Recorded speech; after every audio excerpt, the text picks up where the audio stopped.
You are watching Pausing with Erik. We pause for a second or two.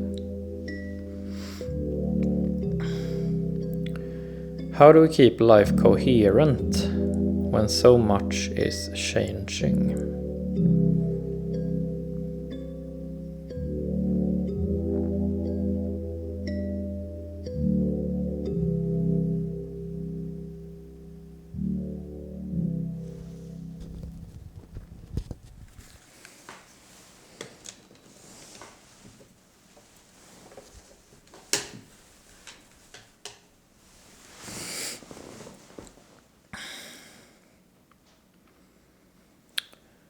This is episode 296, Digitizing Culture.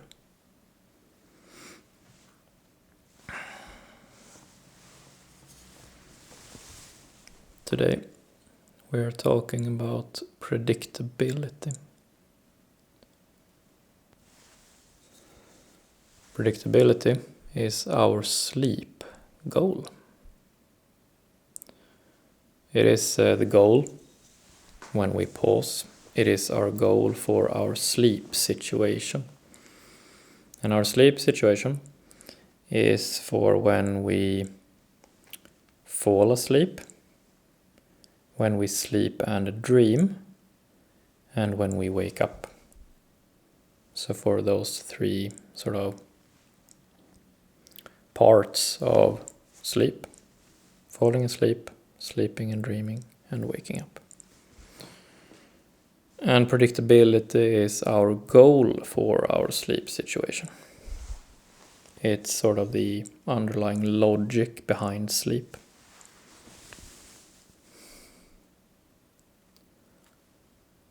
This is a symbol for predictability: a sun. And could be that the sun is setting or that the sun is rising. Hard to tell. So the sun is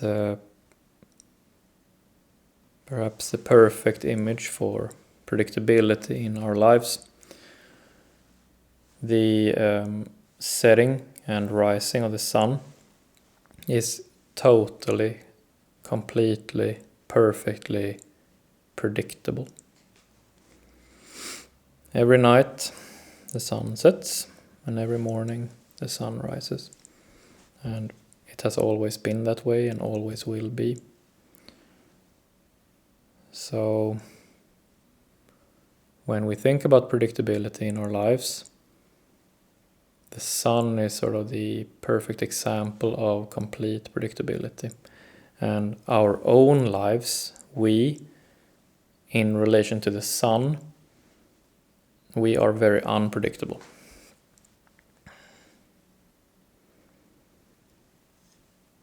So sleep is our way of reconciling our own unpredictability with the complete predictability of the sun. That's sleep.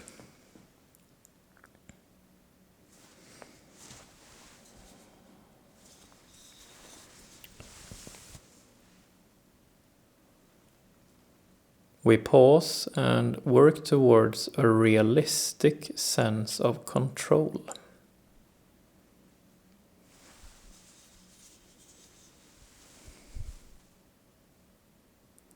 Predictability is how we feel safe enough. So, for today's episode, we will carry these sort of key words with us. So, realistic sense of control.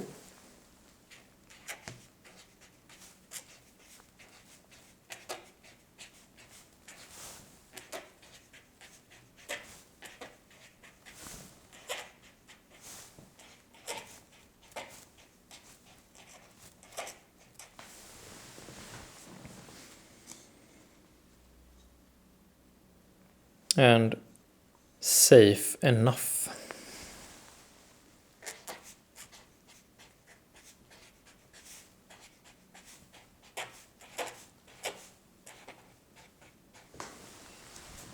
Safe enough.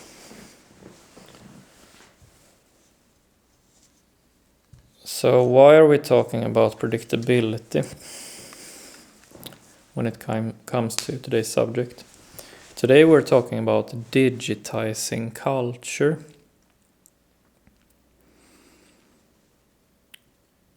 And we are seeing to an increasing extent that more and more of our human cultures are being digitized.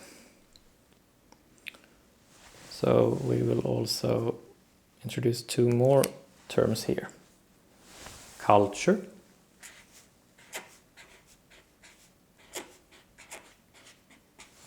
and digitization.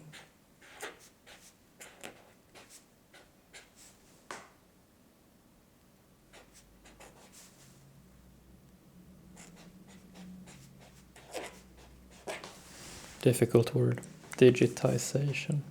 To make something analog, digital.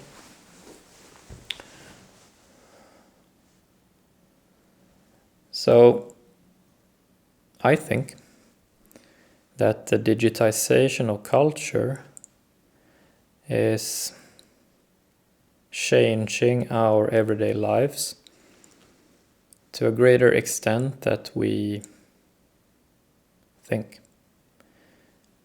There are a lot of sort of scary news, a lot of violent news about violence and conflict. And I think that this piece of news or this development is sort of flying under the radar. I think this is happening more. It's not as easy to pick up on, but I think it's changing a lot about what it means to be a person in this day and age. That our cultures are being more and more digitized.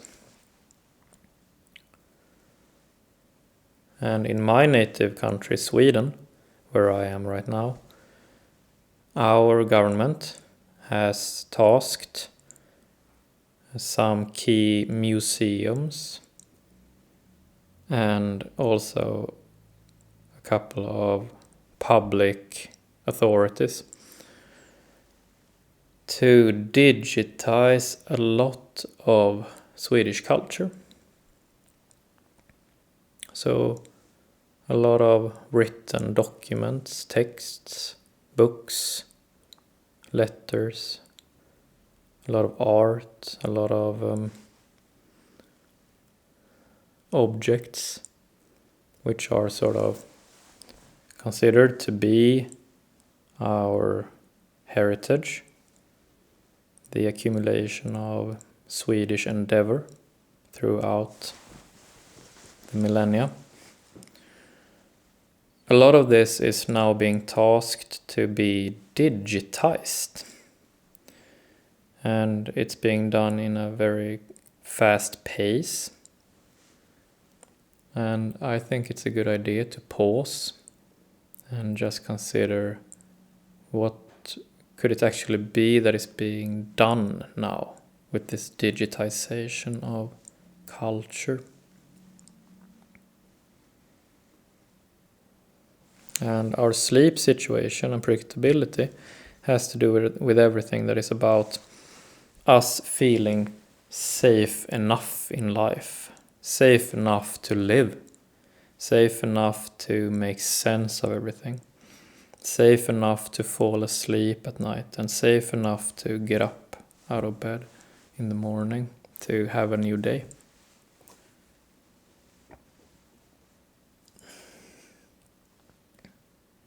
So the point is not to discuss any ideal, to have a perfect sense of control. Our goal is to have a realistic sense of control, to feel safe enough, not perfectly safe, not possible, not really desirable, but safe enough, a realistic sense of control. So what we want to ask ourselves here is that this fast digitization of culture is that development safe enough? And if it is, then why not? But if it does not feel safe enough, then maybe we should backtrack. Pause, and then actually backtrack.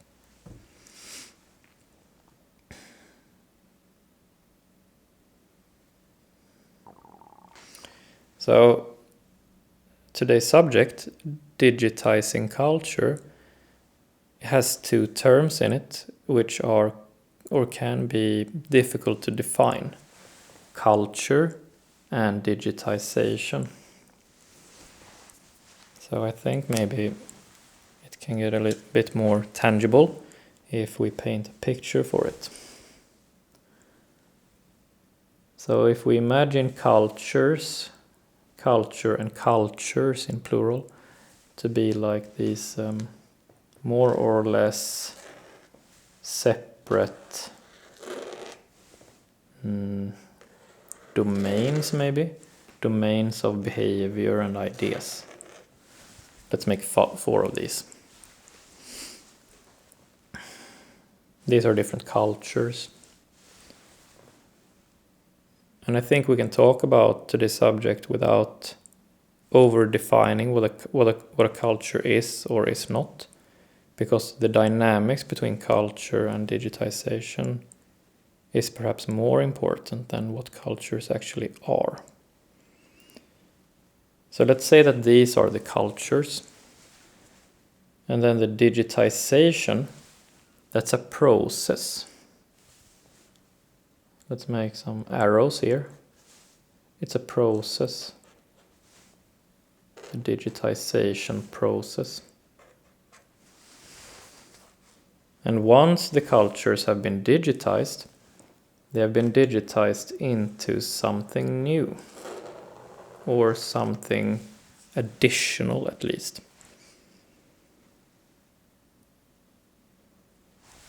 So let's make some cultures here. C, C, C, C. And then they are digitized into a big D.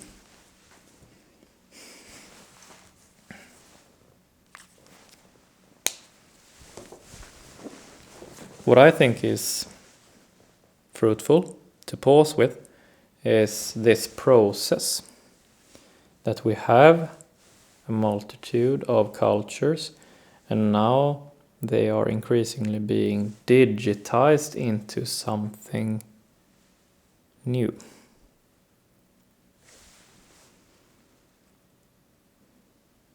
And once this new thing comes to greater and more clear existence, how will this new thing affect these original cultures? Do you see? So the first thing is that the cultures will be digitized into this sort of digital domain, but then the digital domain will affect the cultures back.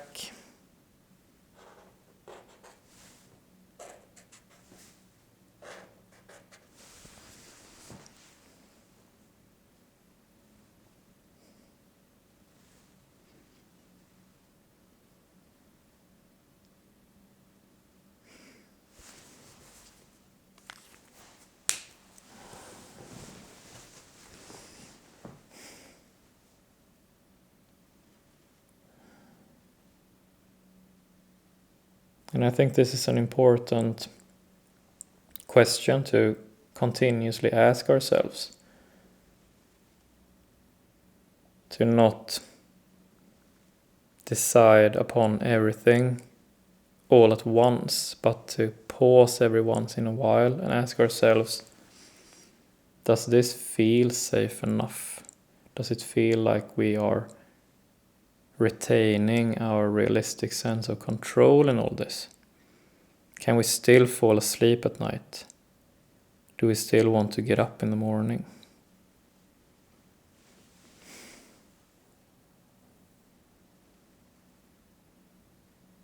It is my belief that cultures throughout history has been developed by people to sort of maintain a realistic sense of control, to maintain some sense of enough predictability, to not be overwhelmed by things.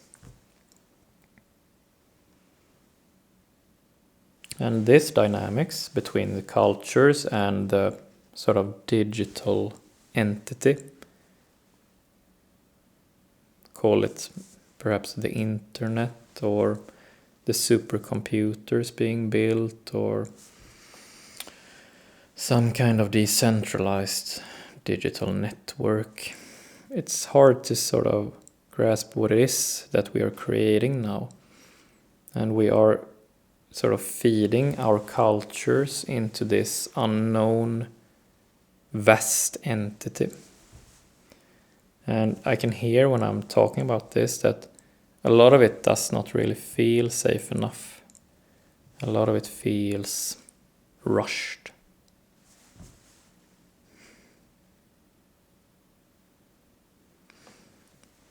So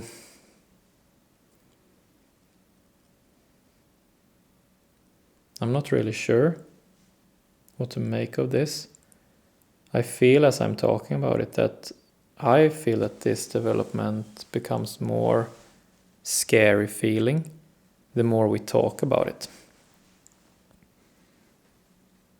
At the beginning of this episode, I felt that maybe this subject would be quite straightforward.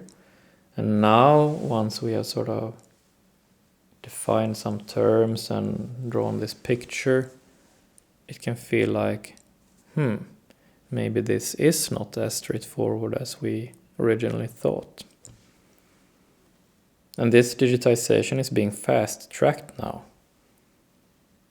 And it's often coming from above, from governments. That now we should digitize culture, make it available, I think is the explicit goal. To make it available. Available.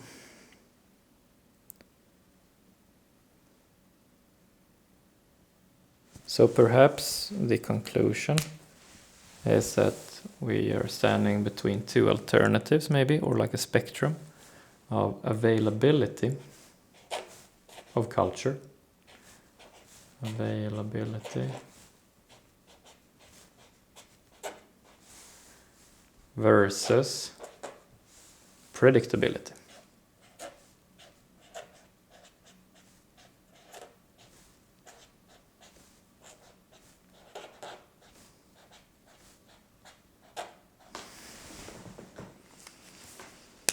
And I feel, because falling asleep at night and wanting to get out of bed, that must be what's most important, right? It's quite common sense. So if the availability is sort of developing instead of predictability, that the predictability is being sort of hurting because of availability, then perhaps it's not a good idea.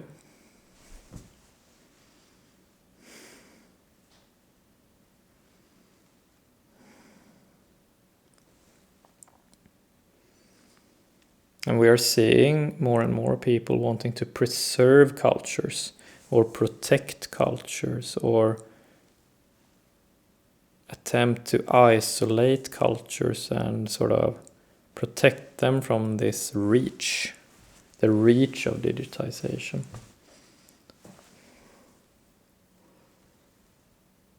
So perhaps for now it's like the availability aspects is coming mostly from above, and the predictability and preservation of the sort of independence of a culture is being more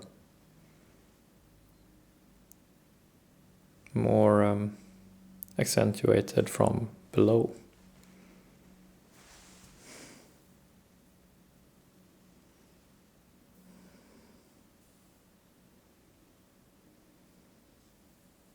So some sort of clash from above availability and from below predictability. some sort of clash there.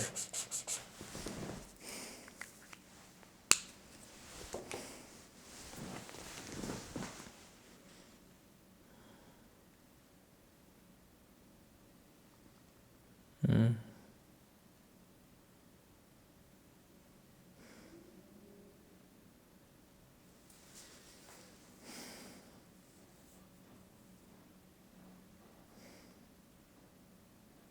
Mm. That's it for today. Thank you.